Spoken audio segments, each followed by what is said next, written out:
Welcome to the Orioles Birdland Report.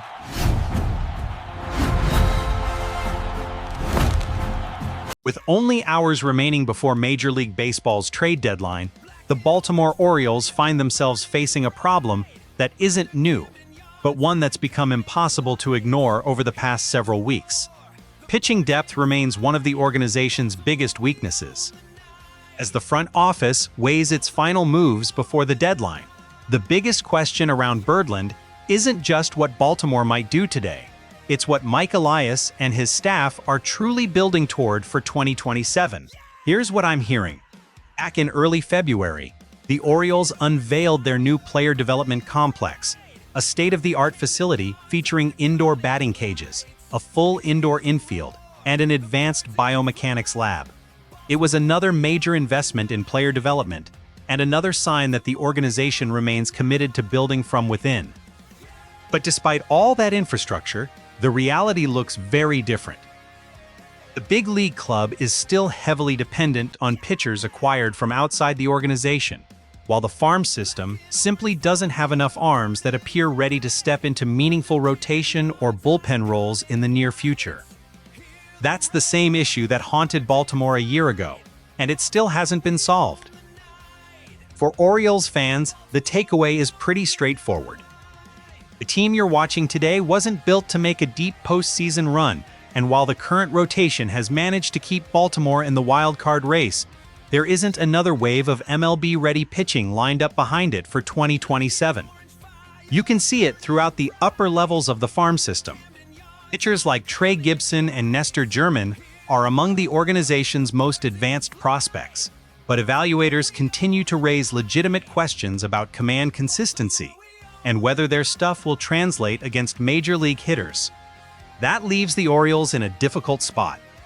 They're competitive right now, but unless the organization changes how it prioritizes pitching through the draft and the international market, sustaining that success over the next several years becomes much more difficult.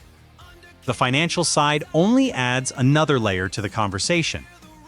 Baltimore has historically been reluctant to hand out long-term contracts to frontline starting pitchers, preferring instead to allocate payroll toward its young offensive core.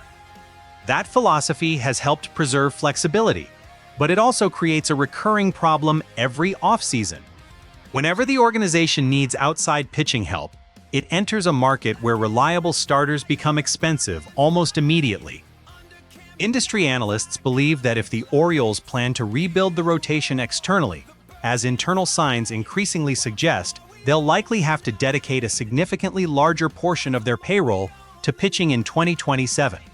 That could limit their flexibility elsewhere, particularly in center field, another position the front office reportedly views as a priority. Now here's where I'll add what I've been hearing. Over the past several days, I've spoken with people familiar with the Orioles' scouting department, and what they're telling me lines up with what I've been reporting for weeks. Internally, there's growing recognition that the highly touted wave of pitching prospects from recent draft classes simply isn't expected to arrive quickly enough to support the club in 2027. According to multiple sources, the front office has already begun identifying pitchers at the AA level and above throughout other organizations as potential trade targets this winter.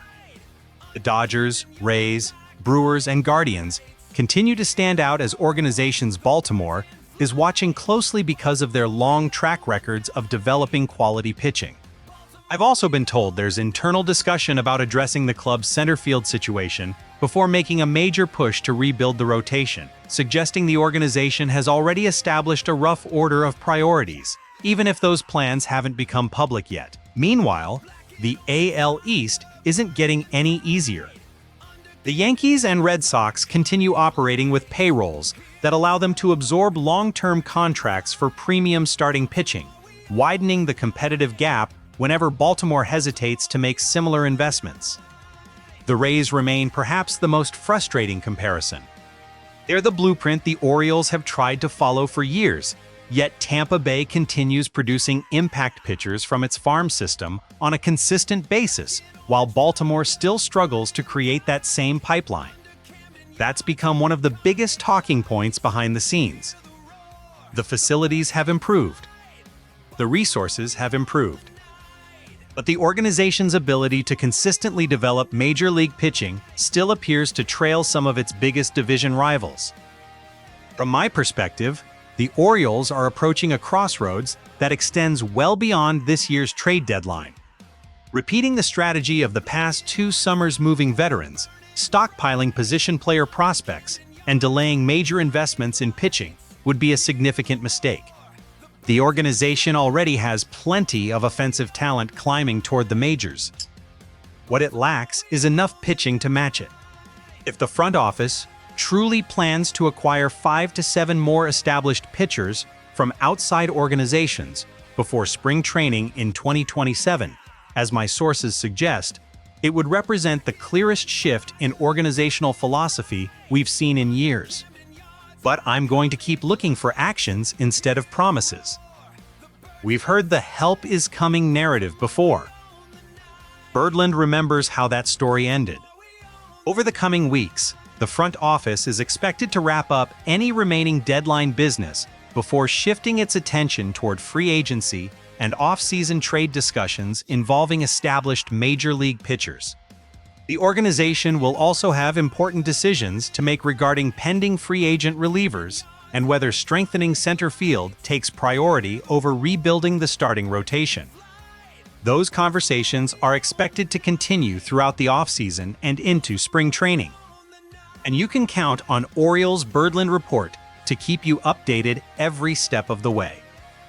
Now I want to hear from you.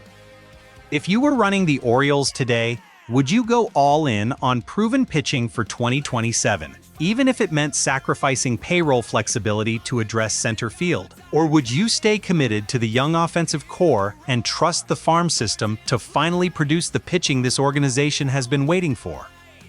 Drop your thoughts in the comments. I want to hear how Birdland sees it. And as always, let's go O's!